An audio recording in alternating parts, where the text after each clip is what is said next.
Welcome back to Celebrity Radio. It's Alex Belfield talking to two of the biggest stars and two of my favourite people too. Larry and George Lamb are the father-son duo who took over TV and have careers in their own right. And they like to save money too. Generation X and of course the millennials love to call us boomers, don't they, and take the mick. But we'll have none of that. Talking to Larry and George today about this new nationwide appeal to save your money and how to do it. How are you guys? Still saving. Yeah, that's the thing, isn't it? I mean, I just went to see this show, Dear Evan Hansen, and I didn't like it very much, and everybody under the comments of the review put, "Okay, boomer." I'd never heard of this thing. When did this become a saying? I don't know. I'm Generation Z now, so I'm like I've gone beyond everything.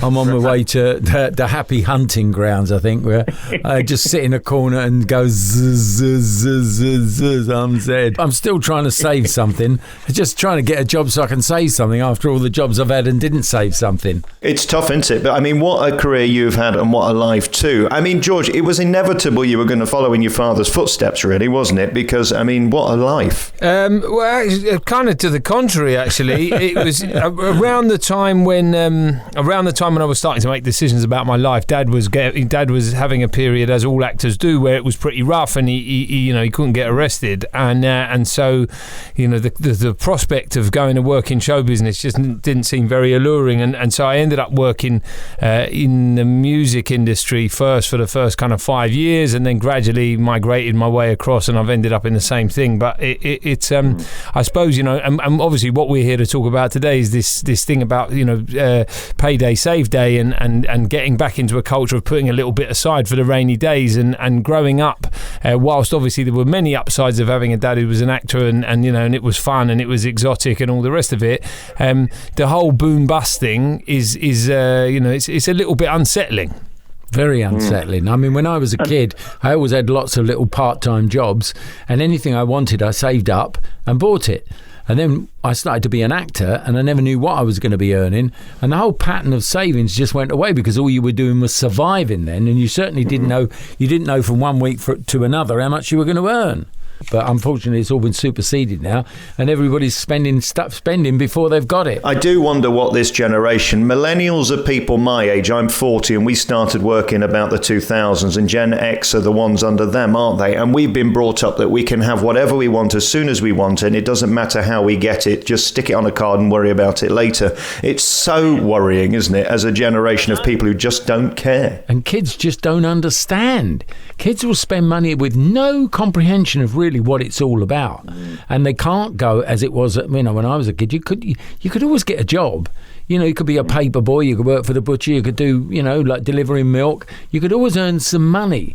But with all the rules and regulations now, it's nigh on impossible. So there's no way to get the sense of the value of a dollar, I mean, it's a great thing Nationwide are doing. I don't know how they change, though, the ethos of an entire generation and the generation beneath them who are even more entitled. And there is an entitlement, isn't there, that we all think we deserve a 4-bedroom detached house and a nice BMW to drive when we're 21 years old. You go, no, actually, my dad had to work 40 years to get to that point. Tell me about it. It was a long, long haul getting started.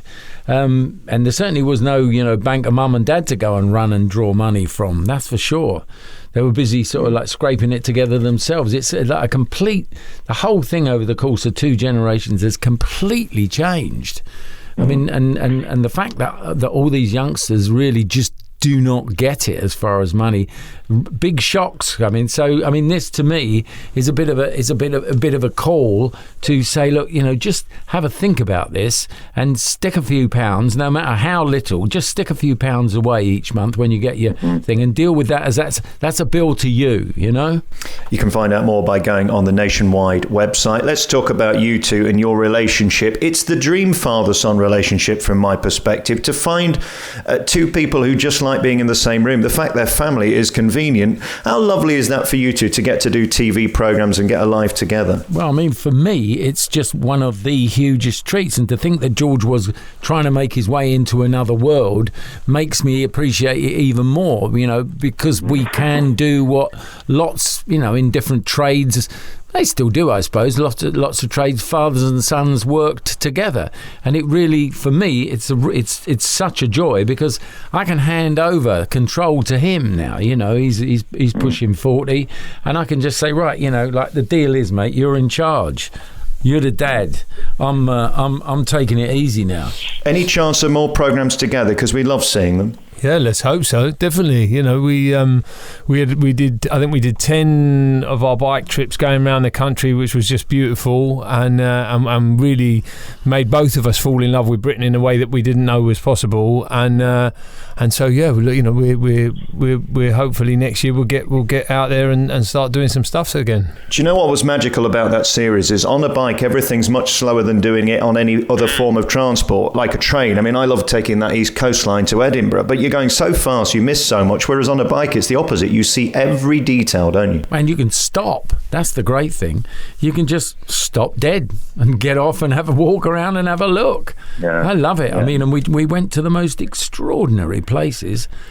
Just wonderful. Beautiful. And then talk to me about what it's like to be delicious, George. Of course, I'm a deeply unattractive man. You've got the ladies who think you're absolutely fabulous. What kind of life is that? I mean, if I could just be you for 5 minutes. It's joyous, mate. It's joyous. It's I don't know, whatever, you know, like he's far too modest. The problem is that there's all these women, you know, I used to fancy myself, but I tell you, you should see them around him. It's just this. Like you just think, oh no, I'm a little gnome in the corner of the garden, mate, with that one. I've never been more depressed in my life, Larry, to be honest. It's just underscoring all of my weaknesses. And of course, I've got to talk to you, Larry, about this Christmas. A friend of mine went to see the preview of Gavin and Stacey this Christmas at the BBC thing the other week and said it was the best episode he'd ever seen, the funniest, the most crafted. I mean, it's had enough time to get it right. Without doubt. It's like they took a fine wine, put it away in the cellar for 10 years and it's come out even better. I mean, it's so easy to talk about these things in super positive way. It's not the way I work. But to see that, I was just so thrilled. And to hear all those people from the press laughing and laughing and laughing. It was like a fan gathering, you know, not the toughest audience there is to play. It's clear that it is, for me, there's no doubt about it, it is the best ever. Well, it's interesting, isn't it? When you've got great affection for something, bringing it back is the biggest risk. And I know they said in the beginning it wasn't quite right, but when you get it right, the fact that we're all going to be sat there on Christmas Day watching you, how do you sort of cope with that mentally? Do you sort of even think about the success and enormity of it? Because it's the old days of sort of Morecambe and Wise, isn't it, with this? Yeah, I think the thing... It was at the beginning, you know, you begin to realise, oh, God, we're going to get involved in doing this again, and that's going to be a bit of a worry, and everybody has a kind of a flutter of nerves. But once you've read the script, you think, yep, it's solid, it's sound, it works, and then finally you're sitting in that theatre and you're watching, and you think, okay, well, it all paid off.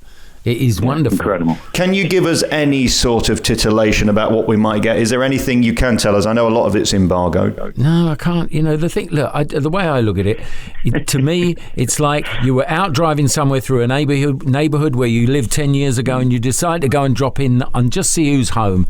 And you're welcomed through the door and there they all are. It's 10 years on, the story's gone on, and over the course of the afternoon, the next day or whatever, you just find out where everybody is.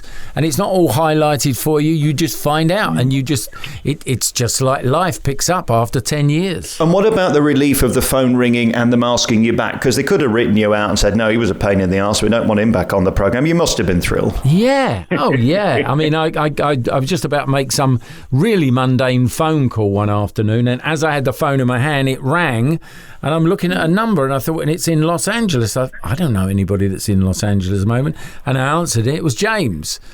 And after about 10 minutes of talking, I said, well, you haven't just phoned me to say hello, have you? He said, no. And so then the story began to unravel. And so you think, wow, 10 years, here we go. Amazing. Congratulations on everything. We can't wait to see it. Find out more about saving your money at Nationwide.